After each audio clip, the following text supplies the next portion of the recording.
आप देख रहे हैं समाचार भारती, राष्ट्रहित सर्वोपरि।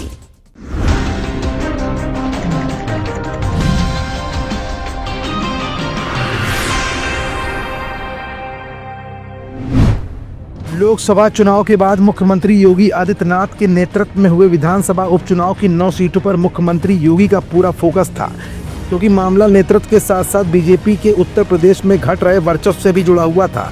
आखिर बीजेपी के यूपी विंग का नेतृत्व कर रहे योगी आदित्यनाथ ने कौन सा ऐसा संजाल बनाया जिसको लेकर 7 सीटों पर भाजपा का विजय तिरंगा लहर गया? ऐसा कौन सा प्लान था जिसने योगी को दोबारा साबित करने का मौका दिया? ये सब कुछ आज की इस रिपोर्ट में हम आपको दिखाएंगे भी और बताएंगे भी। दरअसल अब यूपी उपचुनाव का परिणाम आ चुका है। 9 विधानसभा सीटों पर हुए उपचुनाव में बीजेपी और उसकी सहयोगी आरएलडी यानी राष्ट्रीय लोकदल 7 सीटों पर विजय हासिल करने में कामयाब हुई। वहीं समाजवादी पार्टी को केवल 2 सीटों से ही अपना संतोष करना पड़ा। उन पर भी जीत का अंतर 2022 के विधानसभा उपचुनाव से कम हो गया। सपा कानपुर की सीसामऊ और मैनपुरी की करहल जीती है। यूपी उपचुनाव और महाराष्ट्र के परिणाम पर योगी आदित्यनाथ ने कहा कि देश की जनता ने नकारात्मक और बांटने वाली राजनीति को खारिज कर दिया है। बटेंगे तो कटेंगे, सेफ रहेंगे तो एक रहेंगे पर ही जनता ने अपना जनादेश दिया है। योगी आदित्यनाथ ने यूपी उपचुनाव को लेकर एक प्रेस कॉन्फ्रेंस की। योगी ने यूपी उपचुनाव के परिणाम पर जनता का आभार जताया और सभी विजयी प्रत्याशियों को बधाई भी दी। सीएम योगी आदित्यनाथ ने कहा कि ये अत्यंत महत्वपूर्ण दिन है। देश के अंदर महाराष्ट्र और झारखंड के परिणाम भी आए हैं और विभिन्न राज्यों के उपचुनाव के परिणाम भी आ चुके हैं। बटेंगे तो कटेंगे, सेफ रहेंगे तो एक रहेंगे पर जनता ने अपना जनादेश दिया। योगी ने कहा कि अगर हम उत्तर प्रदेश की बात करें तो 9 सीटों पर उपचुनाव हुए हैं, जिनमें बीजेपी गठबंधन ने 7 सीटें हासिल की। इस ऐतिहासिक विजय का श्रेय पीएम मोदी के नेतृत्व और मार्गदर्शन को ही जाता है। जनता को विश्वास है कि मोदी जी के नेतृत्व में उनकी नीतियां और निर्णय देश और समाज के अनुकूल हैं और उस पर जनता जनार्दन की ये मुहर है। सभी बीजेपी कार्यकर्ता और विजयी प्रत्याशियों को बधाई। देश की जनता नकारात्मक राजनीति को, बांटने वाली राजनीति को पूरी तरह खारिज कर चुकी है। इसीलिए हम कह रहे हैं कि बटेंगे तो कटेंगे, एक रहेंगे तो सेफ रहेंगे।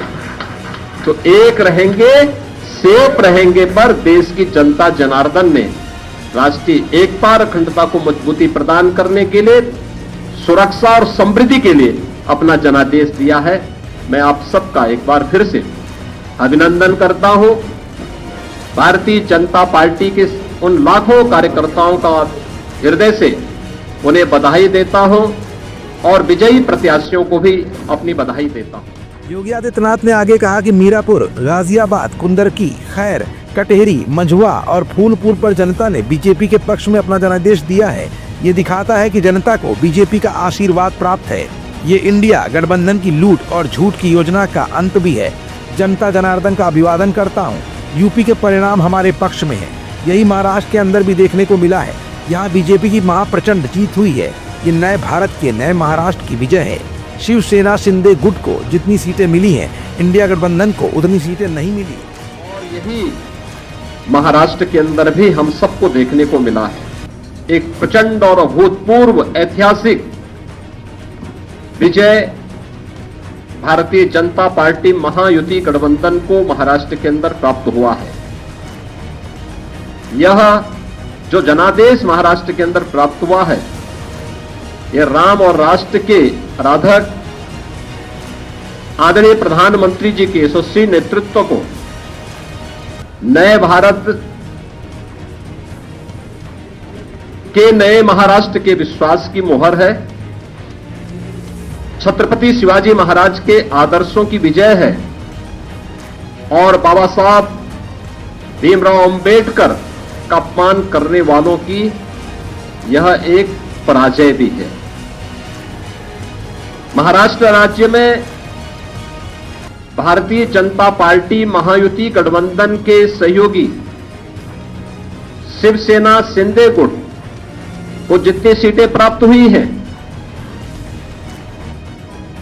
महाविकास आघाड़ी यानी इंडी गठबंधन जो देश के अंदर है, उसको कुल मिलाकर के भी उतनी सीटें नहीं प्राप्त हो पाई।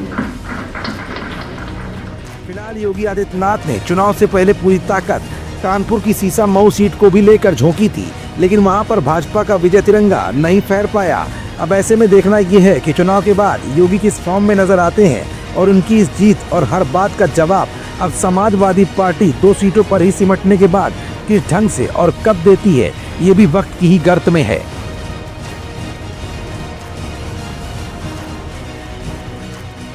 आप देख रहे हैं समाचार भारती, राष्ट्रहित सर्वोपरि।